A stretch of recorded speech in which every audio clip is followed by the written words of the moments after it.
3-year-old Ricky is standing in the kitchen trying his absolute best to grab this bottle of milk from the fridge. The bottle slips right out of his tiny hands and creates this massive puddle of milk across the entire kitchen floor. Ricky's mom walks in. Now, here is where most parents would lose it, right?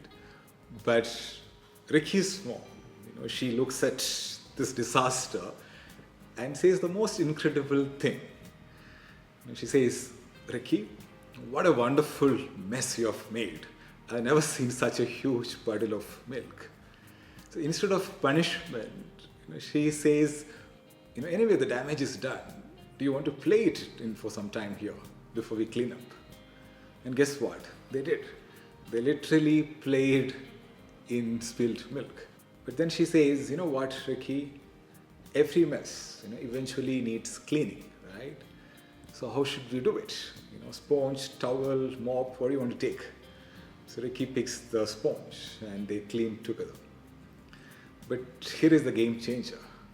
She turns to him and says, "This was just a failed experiment in carrying a big bottle with tiny hands. So let's go outside and figure out how to do it right." So they filled the bottle with water and did this experiment. And until Ricky discovers if he grabs it at the top with both hands, he won't drop it. So this mom just turned a kitchen disaster into a masterclass in problem solving, resilience, learning from failure.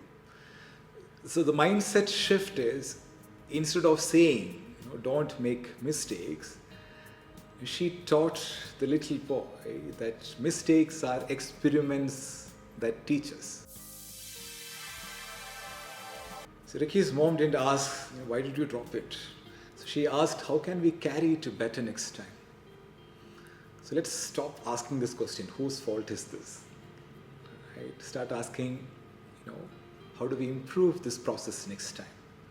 So the magic is not in avoiding mistakes, but in coming back, bouncing back stronger than before.